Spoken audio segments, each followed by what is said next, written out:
company lab is continually developing new scents.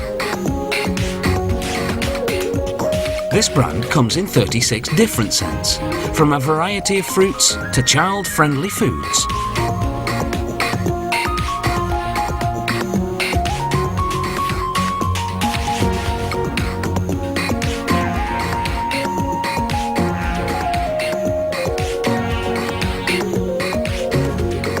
The lab is also constantly experimenting with new colours, though some, such as purples, are quite difficult to produce.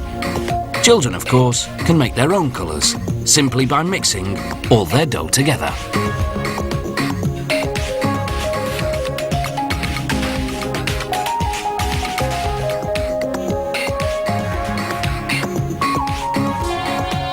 If you leave the modelling dough out of the sealed container for too long, it'll dry out. But because this brand is water-based, not oil-based like some others, it can be revived. All you have to do is add a few drops of water, knead it a bit, then put it back in the sealed container. And after a few hours, your scented modelling dough will be as good as new.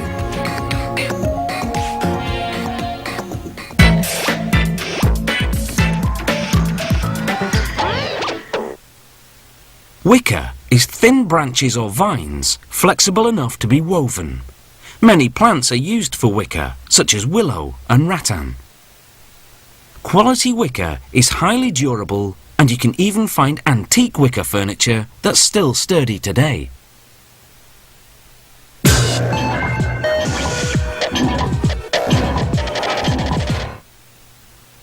The oldest piece of wicker on record dates back to 1400 BC. Archaeologists discovered it in Egypt, where people used wicker chairs. Hand-woven wicker furniture was the rage in Europe and North America in the 1800s. To meet this demand, trade schools churned out master wicker weavers. By the 1930s, manufacturers developed a paper fabric to mimic the look of wicker, and large, mechanised looms to do the weaving.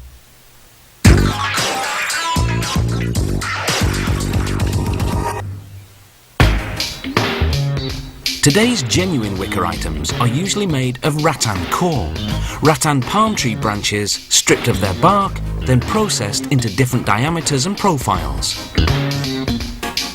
At this workshop, they use a manual loom to weave wicker hampers. Taking what's known as flat oval rattan core, flat on one side, rounded on the other, they run horizontal strands through vertical strands in an under and over pattern, working between the hamper's wooden frame and its fiberboard lining. The vertical strands are kept taut by tying them to weighted ropes. It's important to keep the rattan moist with hot water to keep it supple enough to manipulate.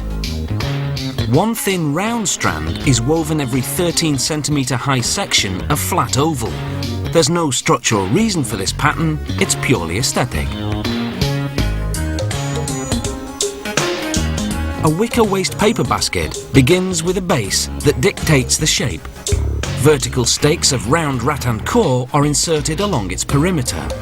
Then below the base, each stake is bent over the next. Then under one after that. This forms what's called the foot border, a bottom rim that holds the base securely in place.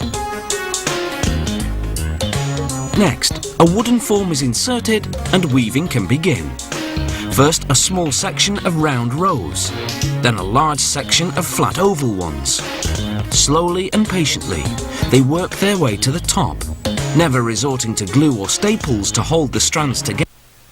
Only a hook to compress the rows for a neat and tight weave. Every so often, a worker uses pliers to tear off a stray fibre. Now for the finishing touch. Workers braid what's left of the vertical stakes into a decorative top rim. This particular braiding technique is very complex, requiring all 10 fingers and a special tool to pry stubborn strands apart.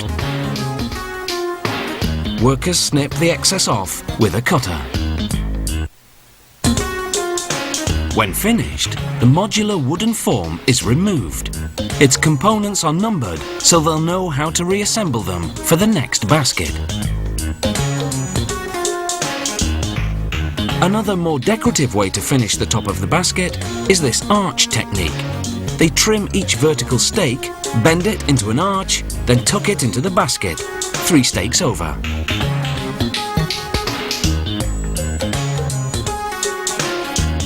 This measuring tool ensures the arches are of equal height, while this metal device creates a space into which to tuck each stake.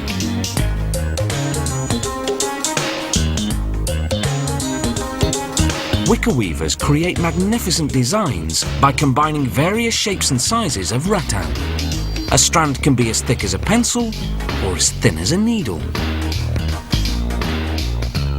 While this doesn't quite fall under the category of wicker, it's not uncommon to see wicker workshops use other natural materials. Here a chair seat is being weaved out of cord made from seagrass.